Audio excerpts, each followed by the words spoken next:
दोस्तों, क्या आपको पता है कमला हैरिस कौन है? भारतीय मूल की कमला हैरिस ने अमेरिका में राष्ट्रपति सीट के लिए इलेक्शन लड़ा है। एक तरफ है डोनाल्ड ट्रंप तो दूसरी तरफ है कमला हैरिस। लेकिन उससे पहले ये जानते हैं कि कमला हैरिस का बैकग्राउंड क्या है, वो यहाँ तक पहुंची कैसे। And I will be a president for all Americans. And we know it is time for a new generation of leadership in America. दोस्तों, अगर आप इस चैनल पर नए हैं तो चैनल को सब्सक्राइब कर लो यार, और वीडियो के मजे लो। तो आइए मैं आपको कमला हैरिस की जर्नी में लेके चलता हूँ। कमला हैरिस का जन्म 1964 में ओकलैंड, कैलिफोर्निया में हुआ था। उनके फादर इकोनॉमिक्स में पीएचडी करने के लिए जमैका से कैलिफोर्निया आए थे। उनकी माँ साउथ इंडिया चेन्नई से थी, एक सिविल सर्वेंट की बेटी जो लेडी इरविन कॉलेज दिल्ली से बीएससी के बाद पीएचडी करने के लिए कैलिफोर्निया आ गई थी। जब कमला हैरिस छोटी थी तब उनके माता पिता का तलाक हो गया और कमला और उनकी बहन का पालन पोषण उनकी सिंगल मदर ने किया। कमला का बचपन ठीक उसी समय गुजर रहा था जब उनके सिविल राइट्स मूवमेंट अपने पीक पर थे और ये उनकी आंखों के सामने हो रहा था।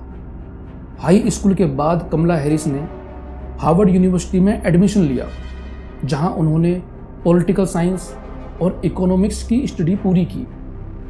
कॉलेज टाइम में कमला स्टूडेंट लीडरशिप, डिबेट, प्रोटेस्ट जैसी चीज़ों में काफ़ी एक्टिव थी। कमला ने पैसे कमाने के लिए समर जॉब्स और मैकडोनल्ड में भी काम किया।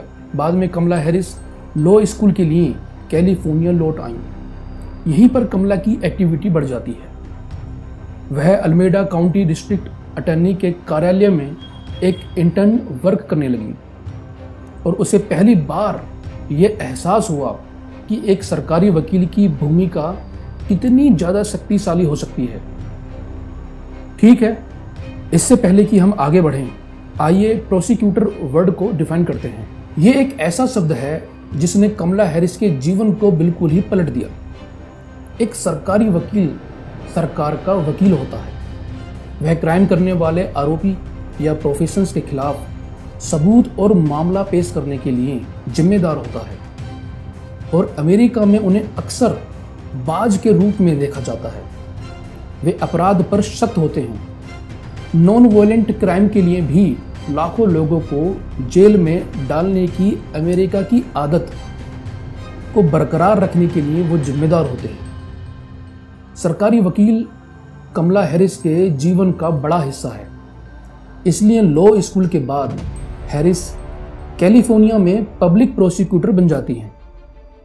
पहले अल्मेडा काउंटी में वो बनती हैं और फिर सैन फ्रांसिस्को सिटी के लिए, और उसके बाद पूरी कैलिफोर्निया स्टेट की बन जाती हैं। कमला हैरिस का मानना है कि एक प्रोग्रेसिव प्रोसिक्यूटर होना सही रास्ता है।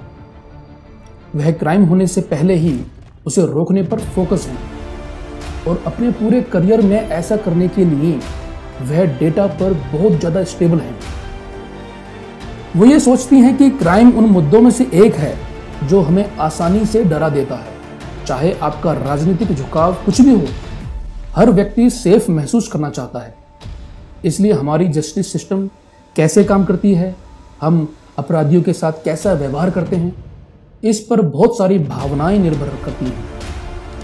हैरिस इसे बदलना चाहती है। वह पब्लिक डेटाबेस बना रही हैं। उनका ये आइडिया काफ़ी इनोवेटिव था, पर यह काफ़ी कंट्रोवर्शियल बना। इसके अलावा उन्होंने मृत्युदंड लागू करने के खिलाफ लड़ाई भी लड़ी। 2008 के हाउसिंग क्राइसिस के बाद उन्होंने बड़े बैंकों से लड़ाई लड़ी। उसने प्रॉफिट के लिए लुटेरे यूनिवर्सिटीज के विक्टिम के लिए लड़ाई लड़ी और $1 अरब जीते। लॉस एंजलिस के क्लर्कों को सेम सेक्स के लिए मैरिज लाइसेंस जारी करने के लिए कहा।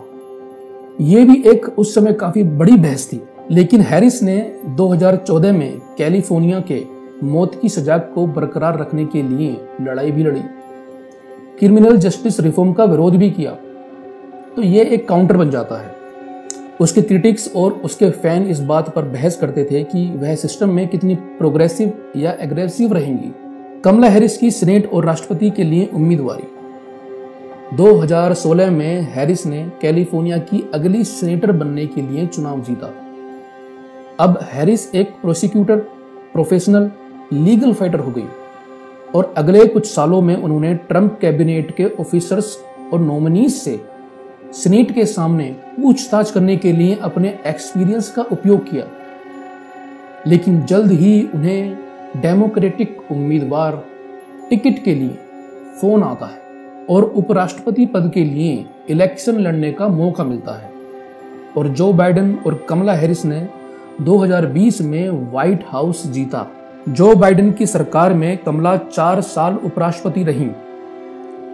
उन्होंने अमेरिका में मिडिल से साउथ बॉर्डर तक माइग्रेशन के मूल कारणों को ठीक करने की बात कही थी। अल सल्वाडोर, ग्वाटेमाला और होंडुरास में गरीबी, सिस्टमेटिक करप्शन और गैंग वॉयलेंस को ठीक करने के लिए अमेरिकी शक्ति का उपयोग करें ताकि लोग संयुक्त राज्य अमेरिका में आने की कोशिश करना बंद कर दें। लेकिन कमला हैरिस का काम यह पेंडिंग वाला दिखा। अमेरिका के सबसे बड़ी प्रॉब्लम यह थी कि प्रवासियों के लिए क्या किया जाए। इस पर वो सुस्त लिखी और सुनने को यह भी मिला कि उपराष्ट्रपति कमला हैरिस पर दबाव डाला गया डेमोक्रेटिक पार्टी की ओर से राष्ट्रपति पद का उम्मीदवार बनने के लिए, क्योंकि जो बाइडेन की बढ़ती उम्र और घटती मानसिक शार्पनेस इस बात की गारंटी है कि वह हारेंगे और डोनाल्ड ट्रंप अगले राष्ट्रपति होंगे। यह चुनाव अजीब है, वह हर बार अजीब ही होता जा रहा है। लेकिन यह बहुत अजीब है कि वह डोनाल्ड ट्रंप जैसे एक शोमैन, एक पेशेवर, बजारिया, बिजनेसमैन, सरकास्टिक के खिलाफ लड़ रही हैं, जो अपने नॉन पॉलिटिकल अचीवमेंट, अपनी पर्सनैलिटी पर कैंपेनिंग चलाता है, न कि अपनी पॉलिसी प्रपोजल पर। कमला हैरिस का जन्म इमिग्रेंट्स माता पिता के घर हुआ था, जो एजुकेशन और अवसर की तलाश में अमेरिका आए थे और कड़ी मेहनत और सहन शक्ति के माध्यम से वह आज जिस मुकाम पर हैं वहां तक पहुंचना आसान नहीं है। इसलिए मुझे नहीं पता कि अगर कमला हैरिस राष्ट्रपति बनती हैं तो वो कैसे शासन करेगी। लेकिन उनके रिकॉर्ड को देखने से मुझे ये पूरा यकीन है कि उनमें मोरल और वैल्यूज की समझ है और मुझे लगता है कि इस पर विचार करना इम्पोर्टेंट है। अमेरिका में 18 से 30 वर्ष के बीच के केवल आधे ही लोग वोट करते हैं। इसलिए अमेरिकन डेमोक्रेसी में हर किसी की आवाज़ को भी नहीं गिना जाता। ठीक है दोस्तों, तो ये थी कमला हैरिस की एक रियल स्टोरी और हम मिलते हैं नेक्स्ट वीडियो में। वीडियो को देखने के लिए आपका धन्यवाद और प्लीज़ वीडियो को लाइक, चैनल को सब्सक्राइब कर लीजिए।